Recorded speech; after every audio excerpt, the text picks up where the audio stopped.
They have to return now. ক্ষমতা গ্রহণের আগে নাটক করে ইসরায়েল ও হামাসের মধ্যে যুদ্ধবিরতি করিয়ে দেন ট্রাম্প। তবে এবার বেরিয়ে এলো তার আসল চেহারা।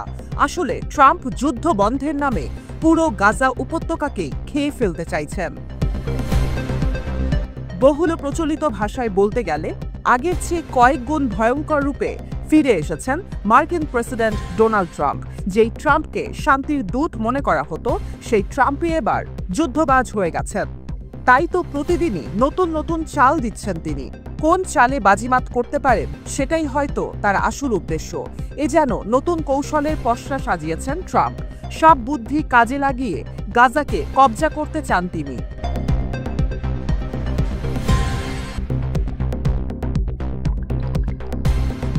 সোমবার তেমনই এক বোমা ফাটালেন মিস্টার ট্রাম্প। হামাস যদি শনিবারের মধ্যে সব ইসরায়েলি বন্দীদের মুক্তি না দেয়, তবে গাজাকে নরকে পরিণত করার হুঁশিয়ারি দেন তিনি। তার চোখে মুখে তখন আগ্রাসনের চিত্র দেখে মনে হচ্ছে উদ্দেশ্য হাসিলে নেতানিয়াহুর চেয়েও আরও কঠোর হবেন তিনি। ট্রাম্পের এ ধরনের বক্তব্যকে পূর্ণ সমর্থন করে ইসরায়েলও ভোল পাল্টেছে।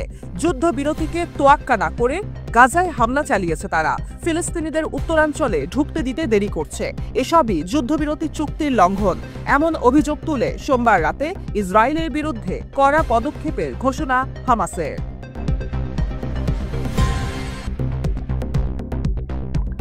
হামাস মুখপাত্র আবু উবাইদা এক বিবৃতিতে বলেন, চুক্তি অনুযায়ী শনিবার যেসব ইসরায়েলি বন্দীদের মুক্তি দেওয়ার কথা ছিল তা স্থগিত করেছে তারা।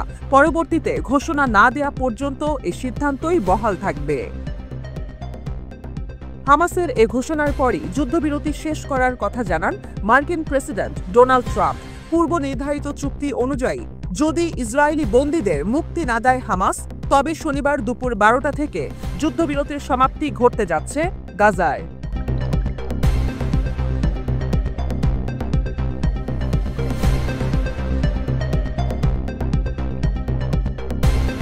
হামাসের বন্দি বিনিময় বন্ধের ঘোষণার পর ফিলিস্তিনিদের মধ্যে নতুন করে আতঙ্ক ছড়িয়ে গেছে।